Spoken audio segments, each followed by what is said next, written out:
Hi, my name's Robin Prevey. I'm a registered dietitian and I work at Green Mountain at Fox Run, or an all-women's health and fitness resort located in Ludlow, Vermont. And we thought we'd give you a little sample of some of the classes that we teach at Green Mountain. So just want to spend a little time talking about how to manage food cravings, which is something that a lot of the women that come to Green Mountain tend to struggle with a lot. And initially I just want to talk about the different types of food cravings that people may run into. I find most people tend to assume that their food cravings are physical in nature, but actually there's a few different types of food cravings that we may experience. Physical is certainly one type, but we also may have food cravings as the result of environmental exposure to food. And then also some habits that we've developed with food over time can trigger food cravings. So I just want to look a little bit at each of those. And with physical food cravings, some of the reasons that we might run into those may be extreme hunger, if we wait too long to eat, or if we're cutting calories too drastically earlier in the day and you're running into periods of time where you're extremely hungry.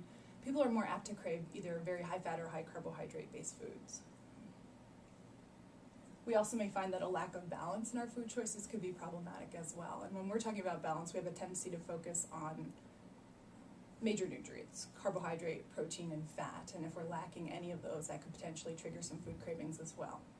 So just coming off the tail end of the low carb phase, many people might try to cut carbs drastically earlier in the day, have none for breakfast or lunch, and then find by 3 o'clock in the afternoon they'd kill for a candy bar. That may be a physical craving that they're setting themselves up for due to that lack of balance. Dehydration also could cause cravings. People are a little bit more apt to look for very cold and wet foods when they haven't had enough fluid. So if we catch ourselves going for a lot of fruit, popsicles, ice cream, things like that, that could be a sign that we're just not getting enough fluid. And then also hormones may play a role in triggering physical food cravings as well. People often think of PMS as something that could create food cravings. That's quite possible. Typically the week before somebody starts their cycle, they're more apt to crave high carbohydrate foods. Maybe sugar cravings are a little bit more intense. Chocolate comes up a lot. That's physical in nature. Stress could also trigger cravings as well. And in addition to that, a lack of sleep. If we're getting an inadequate amount of sleep, sometimes it affects hormones that regulate our appetite, which could cause us to be hungrier and again crave carbohydrates. So you see a theme there. We also may have some cravings that are triggered by environmental exposure to food. So I might not be hungry for a Cinnabon, but walking through the mall, seeing somebody eating one, smelling it, that could trigger a craving for a food. Going to the movies and smelling popcorn, things like that can trigger cravings. And then also we just may have habits with food. Some habits may have an emotional origin. Let's say if at the end of a very stressful workday and turn to food immediately. As soon as I get home, I head to the kitchen and I start eating. Over time, I might not have stressful work days, but I may find it's just my habit to immediately go into the kitchen and look for something to eat at the tail end of a work day. So I start to associate getting home with heading to the kitchen and getting something to eat. So the emotional origin the emotional trigger doesn't have to be present, but we may have just developed a habit of eating in certain situations. Or we also just may associate eating with events, and it doesn't have to be the World Series. It could be watching television. If people get into the habit of eating and watching TV, they might find that they want something to eat every time the television is on, or taking a break at the same time of the day. And we may have some routines with food that cause us to crave food a little bit more than actual physical cravings. So when we're looking at managing food cravings, first you have to figure out where is it coming from. With cravings, I always try to rule out the physical first, see if it is a physical craving. If not, then we look at some other options for dealing with it. But food journaling can be very helpful in determining whether or not you're dealing with a physical craving. Typically with physical cravings, there will be patterns. So if somebody's struggling with a craving, it might be helpful to backtrack and look at what was the last meal that I had, or what was the last snack that I had. How long ago was it that I had something to eat? And often you'll start to see patterns.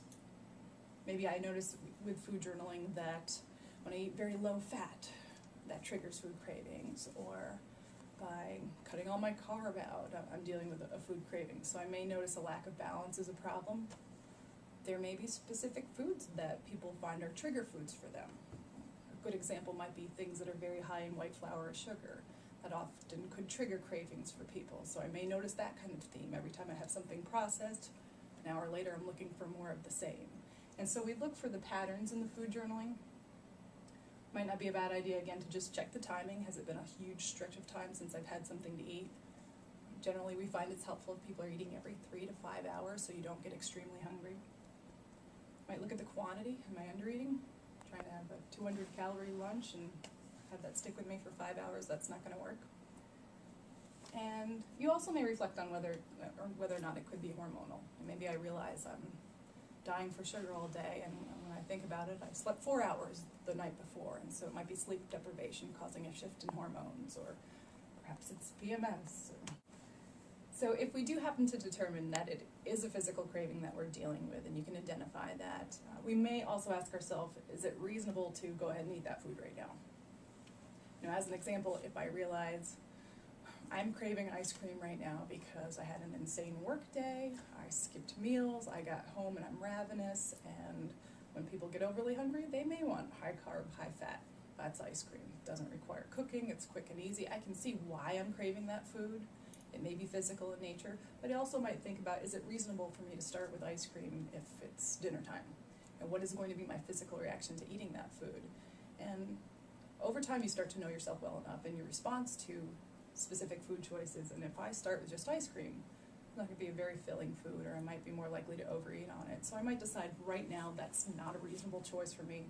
I'll throw together a sandwich which would take a whole 2 minutes to put together. And then if I still want the ice cream, it's a different situation. I've got some more wholesome food in my stomach first. Also, isn't a bad idea to try to learn from the food cravings that you run into. If you feel that they're problematic and you run into them frequently, there probably are some patterns that we've got going on earlier in the day that we could adjust. So if I find that I want quick and easy and high fat every night because I'm starved every evening that I get home for dinner, clearly there's some problems with my patterns or my meals earlier in the day that I might want to address. Rather than try to deal with the craving at the time, I might backtrack and focus on my meals earlier in the day, improving those, adding a snack at the tail end of my work shift so I'm not struggling with food cravings every night. But those are a couple tips that we might try to deal with some of the physical food cravings that we run into. And perhaps in the future we'll look at how to deal with environmental exposure or habit-based cravings, which are very common as well.